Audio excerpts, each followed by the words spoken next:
Chinese demand હમણાં બંધ છે, તેના કારણે સોના ચાંદીના ભાવો કરેક્ટ થઈ રહ્યા છે. એકવાર શું એશિયન માર્કેટ્સ ઓપન થશે તો ફરી એકવાર સોના ચાંદીની ડિમાન્ડ ફ્લેવરમાં આવતા જોઈ રહ્યા છો, અને તેને કારણે શું આ મેટલ સ્ટોક્સ હિન્દુસ્તાન કોપર વગેરેમાં ફરી એકવાર બાઇંગ ડિમાન્ડ આવતી જોવા મળી શકે તેમ છે અહીંયાથી, ભાવિક સર? બાઇંગ ડિમાન્ડ આવશે, બટ બાઇંગ ડિમાન્ડ 1 કે 2 મહિનામાં જો કોઈ એક્સપેક્ટ કરતું હોય કે એશિયન માર્કેટ ઓપન થઈને એક્સપેક્ટ કરતો હોય તો હું કહીશ કે ના, કારણ કે ઓલરેડી એ સારી એવી રનઅપ આવી ચૂક્યું છે. અને હિસ્ટોરિકલી આપણે જોયું છે કે જ્યારે પણ કોઈ પણ asset class, be it gold, silver કે બેઝ મેટલ, આટલી સ્ટ્રોંગ રનઅપ થાય છે એટલે સ્પેક્યુલેશન વધારે હોય છે. અને હવે જ્યારે સ્પેક્યુલેશન નીકળી ગયું છે ત્યારે કશેક ને કશેક જે પ્રાઇસ છે એ ફંડામેન્ટલને શોધી રહી છે ને એના ઉપર ચાલવાનું છે.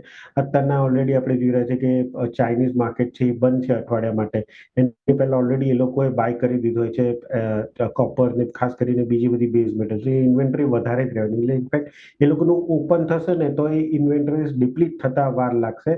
એટલે આવ્યું છે કે 1 થી 2 મહિનામાં ખાસ કરીને હિન્દ કોપર કે બેઝ મેટલ છે એમાં કોઈ મને મેજર અપસાઇડ જોવા નથી મળી રહ્યું. ડાઉનસાઇડ યસ, હું એવું કહીશ કે ડાઉનસાઇડ લિમિટેડ છે.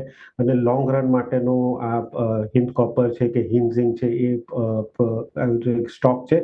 બટ શોર્ટ ટર્મમાં કોઈને લાગે છે કે અહીંયાથી ફરીથી 700 ભાવ પડશે કે 750 ભાવ હશે, તું કહીશ કે નહીં આવી શકે.